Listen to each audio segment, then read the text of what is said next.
If someone gave you a magic lamp with a genie, your own genie, and you could ask that genie to give you whatever you want that will help you to enjoy your life more, doesn't that sound good?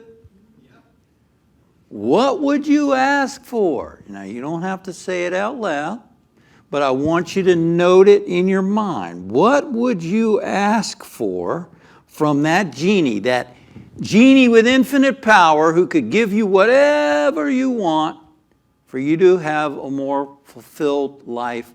What would you ask for? Now, are you writing down, noticing something in your mind of what you would ask for? Maybe you're writing it down on a piece of paper. Right. Now, I know that it's very likely you have done that kind of thing before. This is my guess, is that you've done that kind of thing before in your lifetime. I know how many of you have done that before, where you've written down what you want in your life. I have, and that's a great step because a lot of people never even think of doing that. But, you know, as a lot of people teach, clarity is power, and knowing what you want and so on helps you be focused, helps you say no to certain things and yes to others, and to be focused. And I believe there's a place for that. There's a place for that. Now, is this a good way to begin a message? I don't know, but let's just talk about it for a second. So those things that you wrote down, a lot of people would write down what? I would like a life partner. I would like a soulmate. If I just had some special person in my life, then I would be able to enjoy my life more. Right? Or if I could just have some more money, you know, maybe, hey, I'll take $1 million, you know, or maybe $10 million or whatever it is, right? That's what I write. If I just had that, then I would have freedom, and I would, you know, I'd have all kinds of stuff. And yeah, the list could go on. A promotion. If I could have that ideal job that I love, you know, I'd be passionate about. It would be so meaningful. I'd come in, I'd do that job, and it would be so wonderful. If I could be famous, you know, if I could walk down the street, people would know who I am, and they'd say, hey, I saw that movie you did. It was great. Wonderful job. What are you doing next? Okay? So how many of us can relate to some of that stuff? Right? And a lot of people are going to write that down because that's the culture we live in. That's how we've been conditioned. So as I said, is this a way to start a talk? I don't know, but we're going to do it anyway. We've been doing a series now. We're on week number 4 of the book Living Untethered by Michael Singer. He was the New York Times bestselling author of The Untethered Soul and The Surrender Experiment, both great books. Living Untethered sort of goes even deeper. And so we're talking about the next step today, the human predicament. Human predicament. And he points out, as a lot of great spiritual sages have over the ages, spiritual sages through the ages, they have said, what if instead of that, it's not the stuff that you really want. It's not the relationship, the soulmate that you really want. What it is that you really want is what that would give you. Right?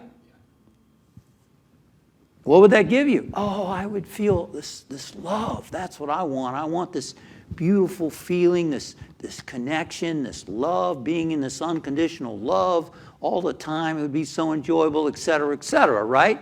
It's not the $10 million, it's the freedom, it's the security, it's the this and that and the other thing, right? It's an inner state that we want. It's something inside that we want. That's what the great saints and sages keep reminding us, telling us about. And that's what we're talking about in the human predicament. Is, as he points out, why pray and visualize and affirm or whatever the partner or the $1 million? Why not go right to what it is that it'll give you? Why not seek the unconditional love itself? Right? What if you could have a continual flow of unconditional love inside yourself? Would that be cool or what?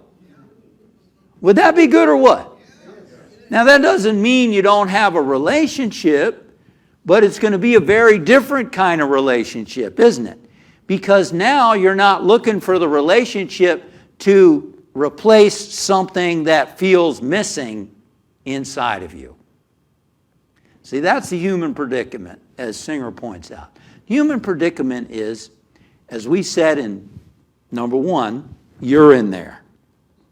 You're in there, right? How many of you are in there? Of course, I'm in there.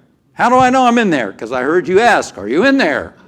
And I answered, yes, I'm in here. Okay, good. That's a very high realization. You're in there. And you're part of a 3-ring circus. What's the 3-ring circus? The world comes in and it touches you. That's one ring of the circus. It comes in, you're aware of it, it touches you.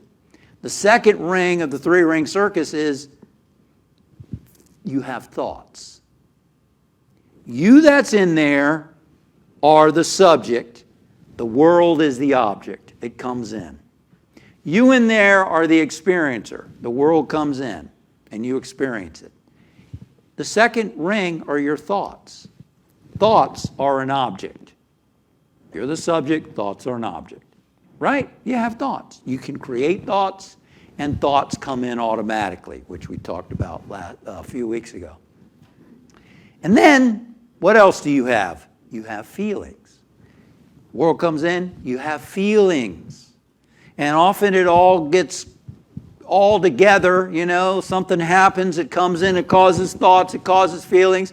And instead of being in that state of being the observer and the experiencer and just letting it flow in and flow out and letting it touch you deeply and you grow from the experience, instead we get distracted by the thing in the outer world. We get distracted by the thoughts. We get distracted by the emotions. We get caught up in them and then we get lost.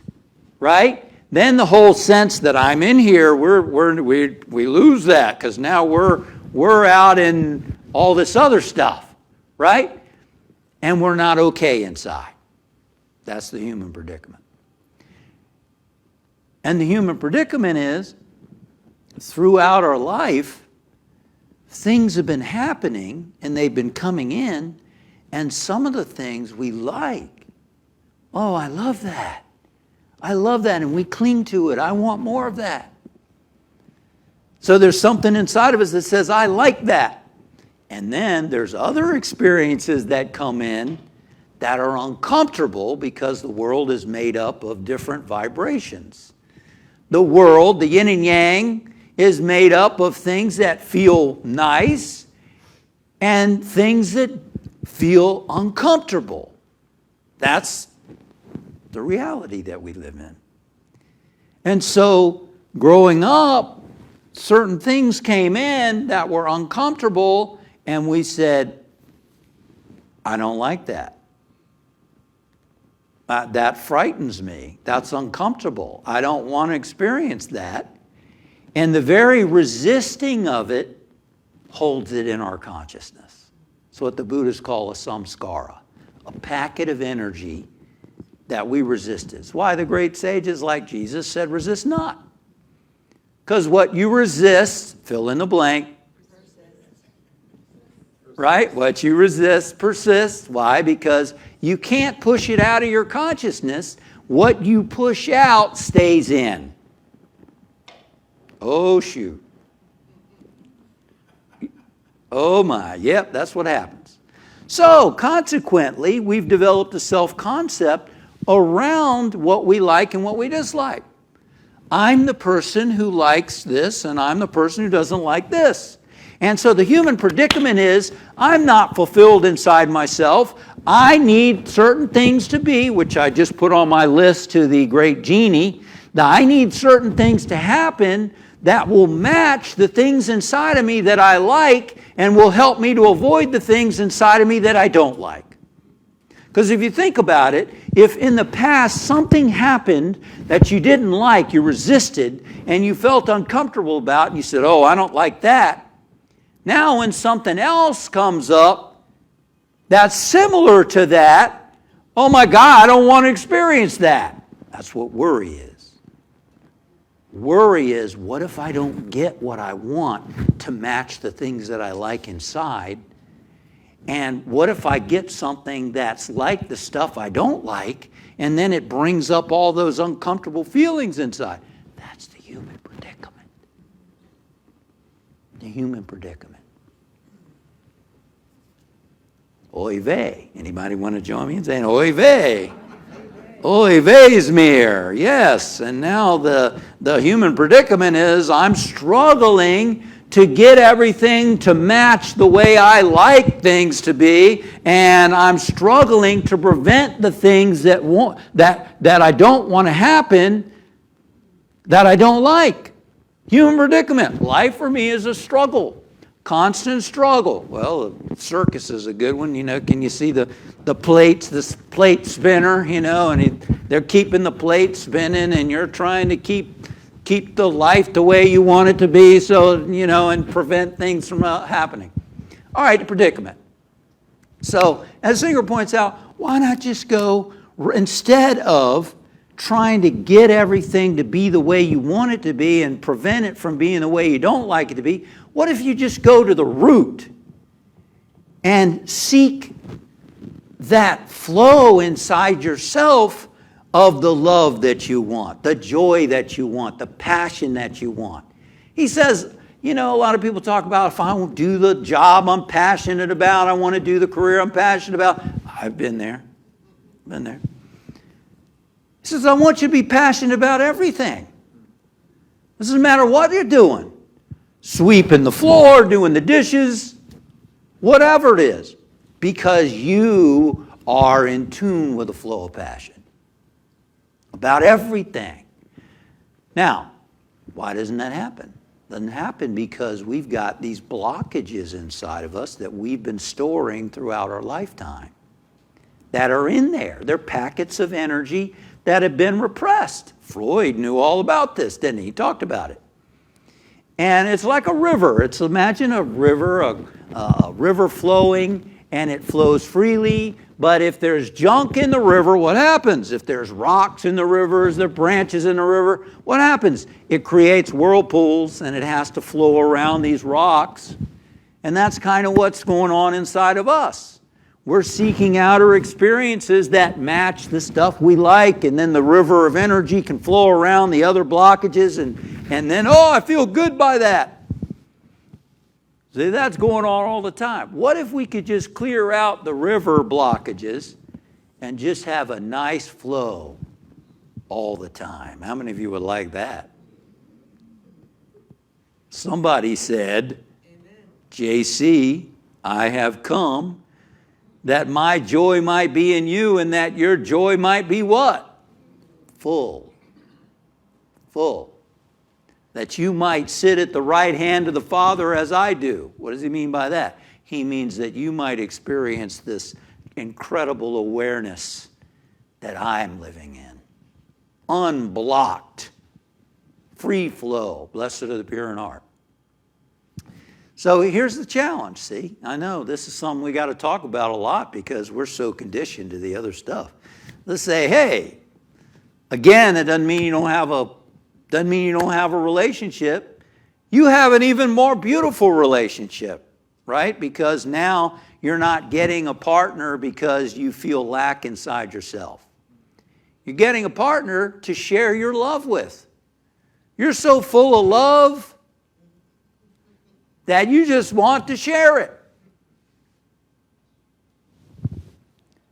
And you're so full of light that people are attracted to it. That's a very different place, isn't it? That's a very different place. That's coming from a place of wholeness. And that applies to everything in the world. Do our actions come from a place of, I'm filled up from within? Or do they come from, I'm so angry about that, I'm going to go out and do something to change it? No, you're not. You're doing it because you're trying to make yourself feel better. You're uncomfortable with what's going on inside your heart, and you're trying to make it so that your heart feels better. Wouldn't it be much more cleaner if that's not the reasons for our actions? No, I'm doing this because I want to help. I want to lift things up. I'm not doing it to make myself feel better. I'm doing it because I want to be of service. That's very different, right? So as he points out, let's go back to our Aladdin list, our genie list. Say, hey, you get that? You're like, okay, I want to have the ideal wedding, right? I want to get married in Hawaii and on the beach, and I want to have, this mortgage-free house on the ocean, and have a couple of beautiful cars in the driveway, and it's just going to be awesome, with a wonderful groom or bride, and it's just going to be great. Doesn't it sound good? Doesn't it sound good? Hey, it sounds like a romantic comedy, doesn't it? We love those, especially in the 80s. We love those romantic comedies. And so then what happens? What happens? What happens if the person that they marry is a jerk? Turns out to be a jerk. You want the wedding now? You want that wedding? I know I shouldn't be watching shows like this, but I watched the British Scandal, a show, I think it's Netflix or something, or Prime, the British Scandal. And I'm just kidding when I say I shouldn't watch those shows. I watch whatever I want to watch. But anyway, it's about the Duchess of Argyll marrying the Duke of Argyll, thank you. One of those D words in there. Yeah, the Duke of Argyll, right? And, he's charming, and they're on the plane, and they connect, and they laugh. And next thing you know, they're getting together. And she's now the Duchess of Argyll. Everything looks great. And then this big estate, true story, apparently. And what happens? He turns out to be a real jerk. And marries her for her money. And tells her so. Yeah, it's a good one if you like that kind of stuff. So that's the point, right? And we keep being reminded of it over and over and over and over and over. And the law of economics says, then you have something, it starts to lose its meaning and value to you. The law of diminishing returns, right? You get it, and then what? Psychology says the same thing. It's called a law of adaptation. You get the new, decorate the apartment, and it's looking great, and you're feeling terrific, and, after a while, let's build another part of it. Let's get a new refrigerator, let's get a new stove, whatever it is, right? It's just one thing leads to another. There's always more. We always got to have something else pops up that we got to have. So, as he says, why not go right to the root source? Go right to the source.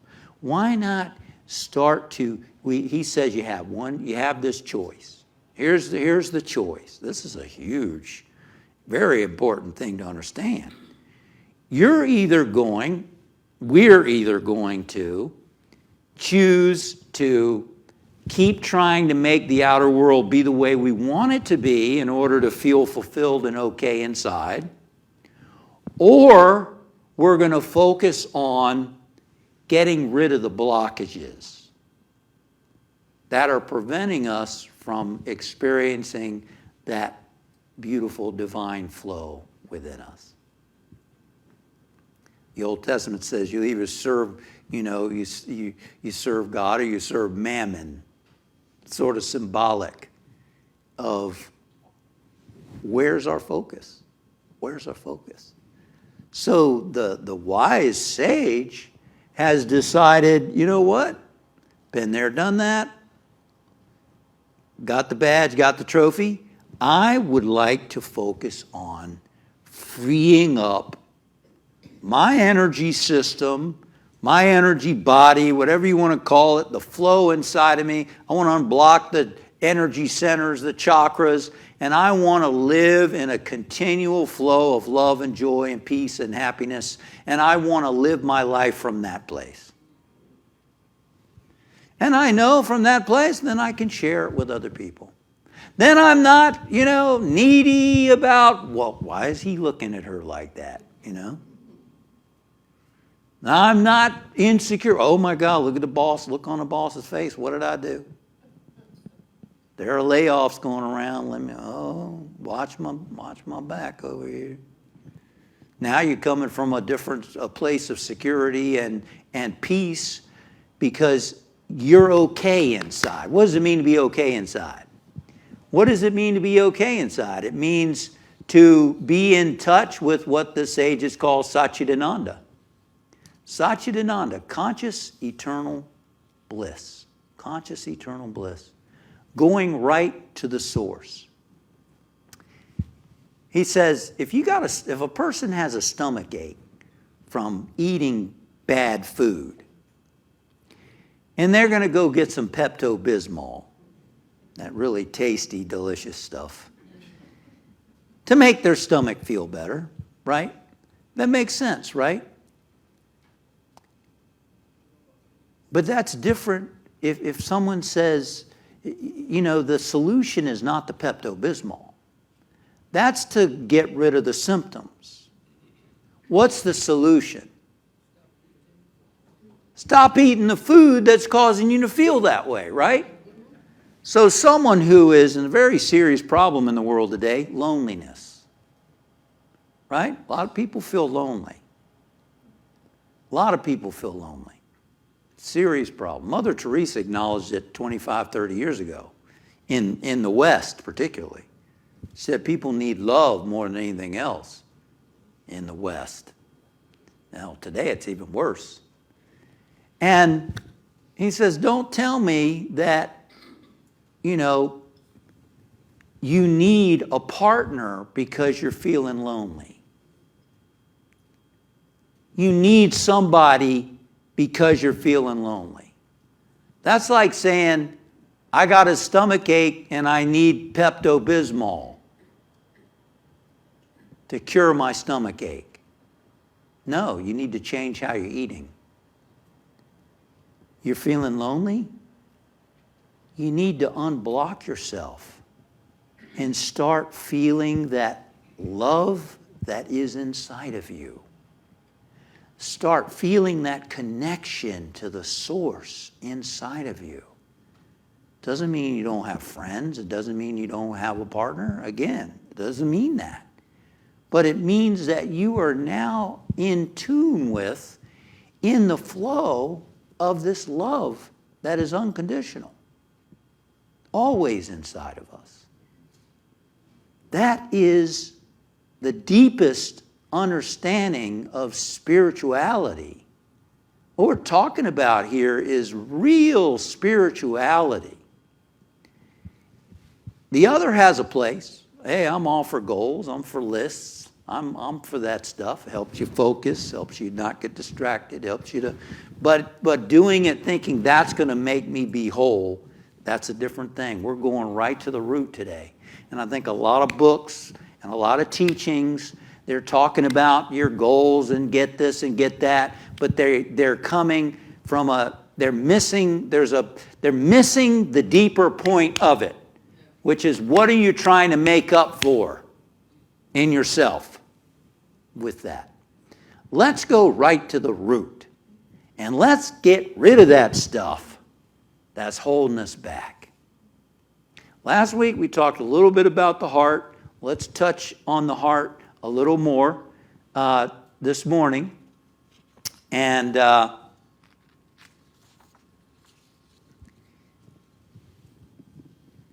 here's the challenge with the heart. One is, how many of you have a heart? You got a heart in there? Yeah, you got a heart in there, right? Hey, that's an amazing gift, is it not? Your heart is an amazing, amazing gift. You got an orchestra going on inside of you, right? You appreciate this heart that's there. We're not talking about the organ, of course. It's constantly working for us. But we're talking about that spiritual heart that's inside of you, that feels stuff, right? If you don't have a heart, life would be very boring, wouldn't it? It's like a movie without a score going on. It would be very flat. The music sort of gets you in a minute. It's a horror movie. The music matches. What does that do? It heightens your heart, your feeling, right? Your heart heightens your experience of life. And that heart can take you to the depths of despair, to the height of ecstasy. Your heart does that. My heart does that. That's a gift. That heart can do amazing things. It's doing it all the time. Amazing things. The problem is, and you knew this was coming, right? The problem is that we have said there's certain things in life that I don't want to feel in my heart. We've said, I only want to feel certain things in my heart, and I don't want to feel other things. And there's stuff stuck in our heart where we had these experiences that we loved feeling, and we had experiences that we didn't like feeling. And so we said, I don't like that. I don't want to feel that. Now we're walking around trying to protect all that, trying to make it a certain way so that we only feel what we want to feel, trying to avoid and prevent anything from happening that we don't want to feel.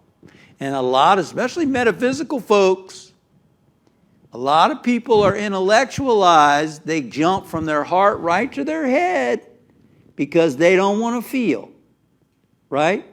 They don't want to feel. So, he'll be okay. He's in heaven now. He's in heaven now. You didn't let yourself grieve. You didn't let yourself feel sad. You went right to your head. It's God's will. He's in heaven now. What about feeling the grief that's there? What about the sadness that's there? This is the amazing thing about the heart. The heart, if we let reality come in and we let it touch our heart, we will experience the appropriate emotions that fit the reality in which we live. That's a very important point. I think there's a bunch of spiritual teachings that sort of take you out of matching the reality that you're experiencing and get you to think about some other reality. This is not real. The only reality is there's harmony and peace in the universe and da-da-da-da-da-da-da. Well, that can take you into your head and numb you out. Right?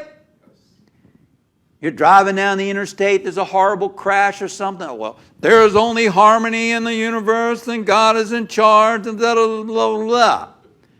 Well, what about the natural feeling of whatever comes into your heart, which is, oh my goodness. Those poor people, that's just devastating feeling. Now your heart's matching reality. But I don't want to feel that. That's the problem. That's the problem. People have not learned how to handle whatever comes in. And that is spiritual growth. That is spiritual growth. The spiritual sage is open to whatever comes into their reality, knowing that whatever it is that comes into their heart, they can handle. They can handle. Because they won't lose themselves in their heart. They're not going to express it and get all, out and get caught up in the emotion. They're not going to get all, I got to express my emotion. They're not going to get lost in all their emotion. And they're not going to deny their emotion. It's going to come in reality. It's going to touch them. And they're going to experience a feeling that's in harmony with what's actually happening in the world around them, and it's going to flow through them, and they're going to respond from whatever is appropriate to that situation. That is spiritual mastery. That's what we're talking about. We're talking about learning how to handle our hearts, learning how to unblock ourselves so that we have this free flow of spirit inside of us all the time. And you know what? Don't start with the big things. Start with the little things. Start with the little things. Start with the phone that rings during the Sunday service. Start with whatever it is, and learn how to be okay with that. How to be okay with that. Not let it bother you, because especially when it rings several times and they don't even answer it, Don't let it bother you. How dare they do that? Don't they know it's a Sunday service and I've come here and I've turned my phone off and they didn't turn their phone off. What's the world coming to? Blah, blah, blah, blah, blah. Bothering ourselves, right? We're bothering ourselves. It's no big deal. We're on a planet floating in the middle of nowhere. There ain't nothing going on anywhere else. And we're here with a party and sometimes phones go off.